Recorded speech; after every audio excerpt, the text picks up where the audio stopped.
ইনশাআল্লাহ। প্রিয় ভাইরা, আমরা আজকের এই অনুষ্ঠান থেকে ঘোষণা দিতে চাই, যারা ফুৎকারের ইসলামী আন্দোলনকে নিভিয়ে দেওয়ার চেষ্টা করেছে বিগত 17 বছরে, তারা ভারতে পালিয়ে যেতে বাধ্য হয়েছে।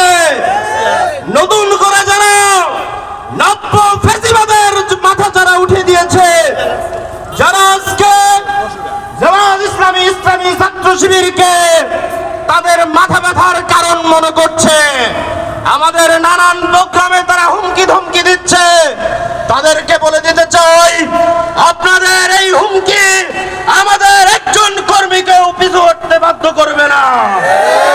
ইসলামী আন্দোলনের কর্মীরা কেবলমাত্র আল্লাহকে ভয় করে, আল্লাহর রাজি খুশির জন্য তারা জীবন দিয়ে প্রস্তুত আছে। সুতরাং আপনারা সাবধান হয়ে যান। আগামী দিনের নির্বাচনে সিরাজগঞ্জের মাটিতে যদি কোন প্রকার ভোট কারচুপির চেষ্টা করেন, এই যুব সমাজকে সাথে নিয়ে আমরা এমন দরবার প্রতিরোধ করে তুলব যাতে করে যমুনার জলে ভেসে যেতে আপনারা বাধ্য হবে। ভাইরা আসুন, আমরা ইসপাত কঠিন নিজেদের মধ্যে ঐক্য করে তুলে দিই। সেই ঐক্যের আহ্বান রেখেই আজকের এই প্রোগ্রাম থেকে এখানেই কথা শেষ করছি। ওমা তৌফিক ইল্লা বিল্লাহ। আসসালামু আলাইকুম ওয়া রাহমাতুল্লাহ।